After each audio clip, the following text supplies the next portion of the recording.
There are some crazy good editors inside my community VP Plus, and today we're going to take a look at 10 of them and give them feedback on their editing and even try and improve it. Now, quick shout out to Tom's project. I actually took this video idea from him. He was a guest speaker at my event last summer in London, and it was great to meet him and hang out. So big shout out to him for the video idea. Let's jump into the edits. All right, first off, we have John. Shout out to John. Let's jump into it. Do you feel like your videos are decent, but your count is just not growing? No, it's not because you're shadow banned or because you're not posting at the right time, or even because the algorithm hates you. But why is my content flopping? Well, it's because your content lacks structure. Think about it. There are so many guys that have blown Super clean so far. Genuinely super clean. up their businesses just by posting content, such as Luke Belmar, Iman Ghazi, and the list goes on. The reason they all manage to grow on social media is because all of their videos are checking all three of the following boxes. Is the information in your video so valuable that people will pay for it? Is your advice actionable, and can that viewer take that advice and see noticeable results? John, shout out to you. Overall, for the first edit, that was super clean. Let's have a look if there's anything I can see that we could improve. So if I scrub through, for the most part, almost everything was really tight, really awesome. Some of the glitch effects you maybe could have found slightly higher quality assets for, especially on Envato. But honestly, when I click through here, I can see almost everything is on point. At the right time, or even That effect is extremely clean. I think your timing, your pacing, almost everything in here is top tier. I genuinely struggle to give advice on this video. You kind of crushed it, bro. All right, next up, we've got Vive. Let's jump into it.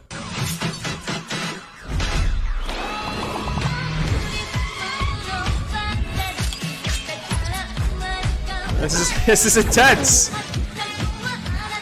Sound design's on point.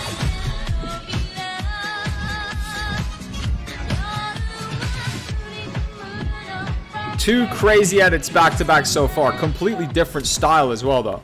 All right, that right there was crazy to say the least. Let's see if we can provide any value here. Ultimately, I think they felt like a lot was going on here, but you went for like the anime kind of style, almost like a big collage. So I get that, you know, it is like a busy style at the end of the day. Could I see anything that drastically needed to improve? For the most part, the masking effects there were really cool. Honestly, usually with masking, when I see people really mess it up, either they mess up the feather or things just go too quick, or ultimately like the motion, the actual movement through makes it feel like just not organic. You again crushed it. Vive and John, back to back. Give me something that's bad about the edit so I can actually suggest some changes and help you improve. Two absolute slapper edits back to back. Now, I know this is my community, but I'm actually kind of hoping there's like a bad edit that comes up just so I can like actually have something of value to say. So next up, we've got Potato Bear. Let's jump into it. This brand's products are so exclusive. Even if you have all the money in the world, you still might not be able to buy them. The product resells at double and triple the price, even outperforms gold as an investment. The product I'm talking about is bags,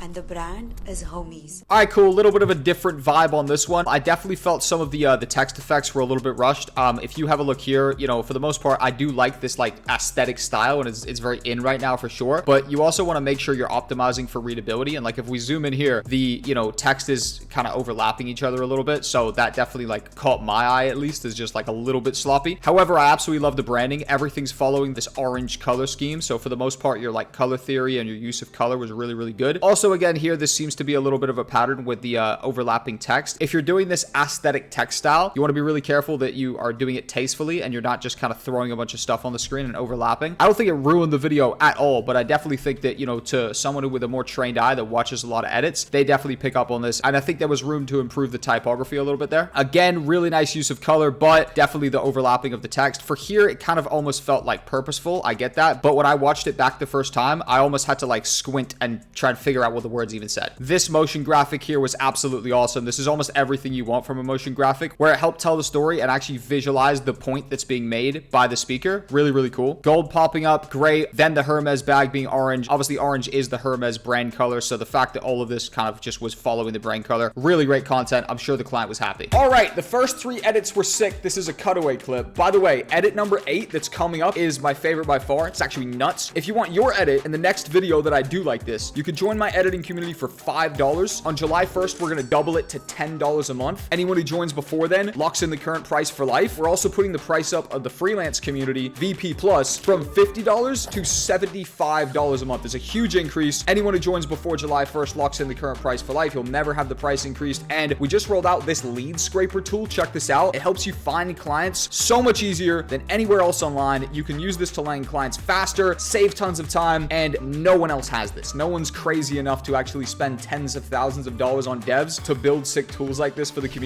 I guess I'm crazy enough to do it. I've done it. Once you land literally one single client with this tool, the entire community is paid for. It's basically free at that point, and you can run off into the sunset and make tons of money way easier than anyone else because you have tools that they don't have. Anyways, join before July 1st. You're going to lock in the current price for life. If you join after July 1st, you're paying way more. It's stupid. Don't do that. And let's get on with the edits. By the way, like I said, edit number 8 is fucked. Wait for it. All right, next up, we've got Ben McCaney. He sent in a 15-minute video. We're not going to watch the whole thing, but let's watch a minute or two of it and see what we think. I've designed apps and websites for over a decade, and when I look back at my own design journey, one thing is clear. There are patterns to the kinds of mistakes you make as a designer at every level of your career. One thing I'll say here, the sound design needs to be more subtle there. The sound effects were, very much so louder than they probably should be. Sound design, when it's done right, is subtle and it honestly complements the effect. Ideally, the viewer shouldn't even tell there was a sound effect there. It should just make the effect feel more alive because there's also another sense being played into. Not only is it visual, but you're also hearing it. And I think that's kind of perfect sound design. Those couple sound effects that we heard there to start off with, they were a little bit too loud for my liking. In this video, I will highlight those patterns of mistakes, what they are, when they typically happen, and how to fix them so that you can reach your next design level faster. Here's how we'll do it. We will take a screen from the typewriter effects were a good example of like a subtle sound effect that just complements the effect. This swoosh effect that's just happened right here is an example of probably something that's a little bit too loud. I'll play this section back to you right now so you can have a look at what I mean. next design level faster. Here's how we'll do it. We will take a screen from a real client. So as you saw right there, typewriter effect, super subtle, super nice, complements the effect. Swoosh effect didn't really match up exactly with the animation and it felt a little bit too loud. All right, we're on to the 5th edit now. This is Tharwat VFX. Let's jump straight into it, see what he cooked up. Successful people are the most consistent people. That was really fucking short, Tharwat.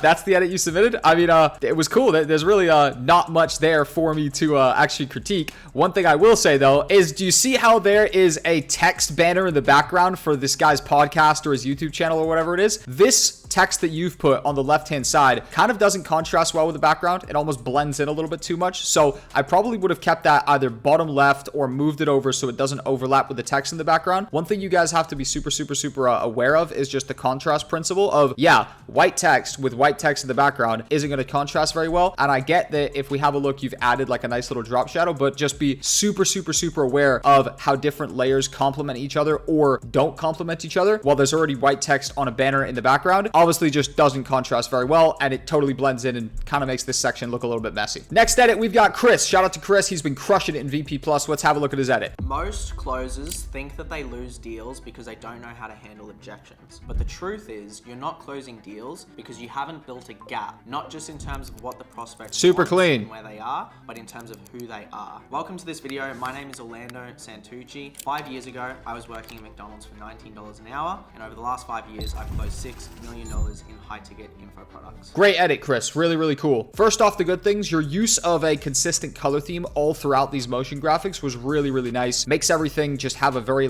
continuous feel. The continuity of this was really nice. I don't know if this is this Orlando guy's brand colors or whatever, but for the most part, all of this felt really cohesive and the continuity of the colors was great. The real only thing that kind of took me out of this edit and made me realize I was watching a video was probably this section and the sound effects that pop up. Years, I've closed $6 million in. They're a little bit too loud. They kind of just came out of nowhere. If we come back here and we actually play this while he's talking, just see if you guys also spotted this. And over the last 5 years, I've closed $6 million in high. So that right there felt like you probably could have mixed down the sound effects a little bit more, maybe drop the dBs a little bit, or potentially keyframe the mid a little bit slower. For the most part, that was a really clean edit though. The only thing that made me kind of just realize I was watching an edit was this exact effect right here, mainly the sound effects that just kind of took me out of it a little bit. But overall, incredible work, Chris. Crushed it. All right, next up, we've got Dame. Dame. Shout out to Dame. I actually met up with Dame in Bulgaria. He drove 3 hours to meet me when I was there visiting my girlfriend's family. Shout out to Dame. You're a beast. Let's jump into his edit. All right, so I'm out of town right now. I'm doing a training, and I've got to pick up one of my favorite improvised weapons. I'm going to Lowe's. Usually I go to Home Depot because that's what's near my house, but I'm going to Lowe's, and I'm going to show you, again, one of my favorite improvised weapons. I've flown all over the world with it, and it should cost me, well, I'm going to buy more than one, but it costs about $1. I'll put it that way. So we're going to head into Lowe's, and we're going to show you this $1 improvised weapon. Morning. Hey.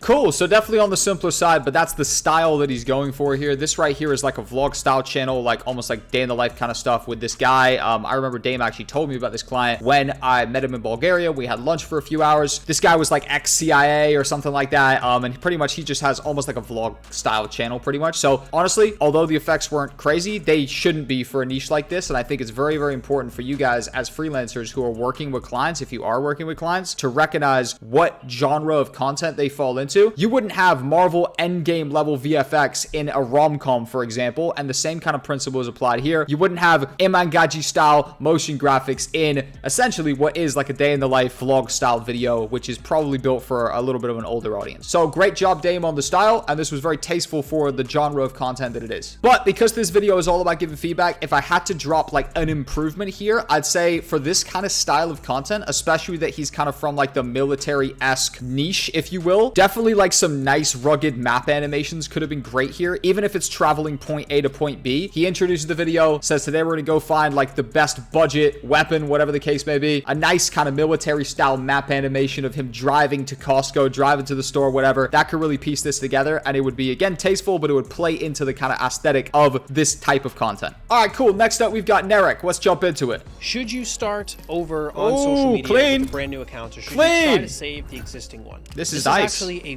really big topic and could probably cost you hundreds of thousands of dollars if you make the wrong decision.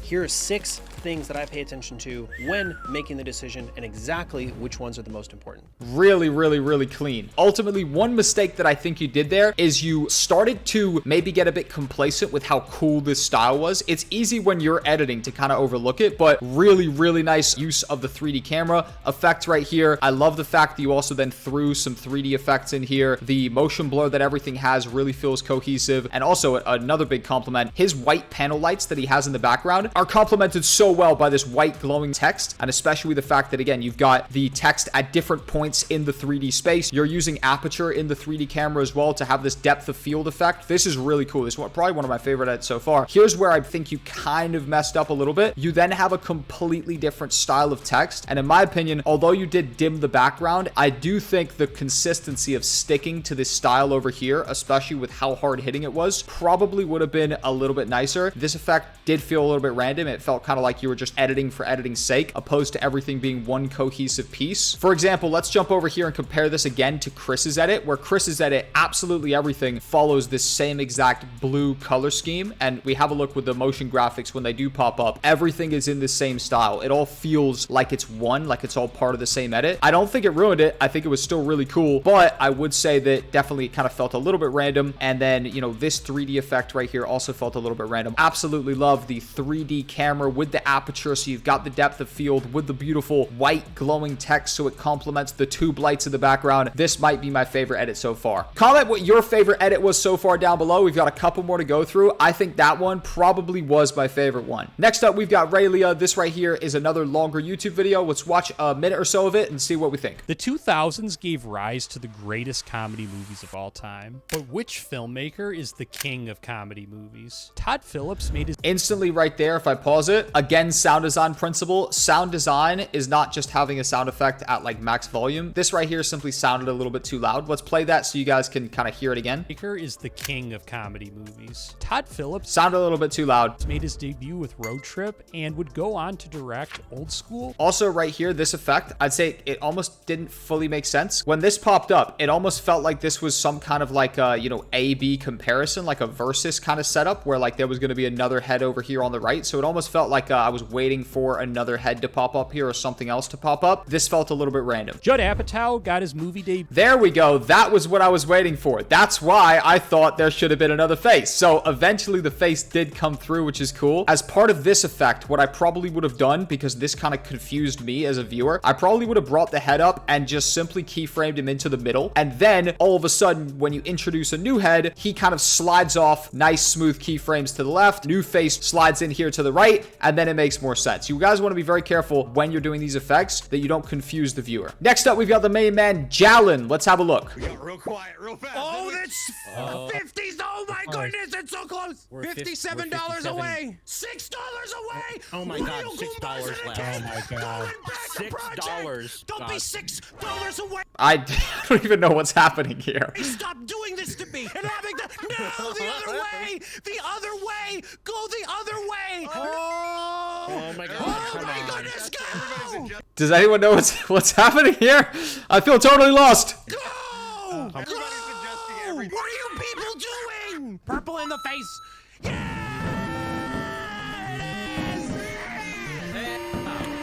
There we go. We did it. So why does this graphic like half pop up on screen and then the other one half pops up on screen? The only thing I can assume from this, Jalen, is that you probably took a long form video and you were creating like a short form value first sample out of it. If so, I completely get it because there's kind of almost only so much you could do. But for the most part, you would want to maybe put B-roll or something like that to kind of mask these sections. Fun edit regardless though. All right, cool. We reviewed 10 videos, a bunch of bangers in there, some kind of confusing, and then others were, you know, definitely in need of some improvement. If you want to be in the next video I make like this, you need to join my community VP Plus. I took submissions directly from my community members inside, and on July 1st, we're actually doubling the price to anybody new. If you join now, you lock in the current price for life. Check out the link in the description if you're interested in joining my community, and see you guys around.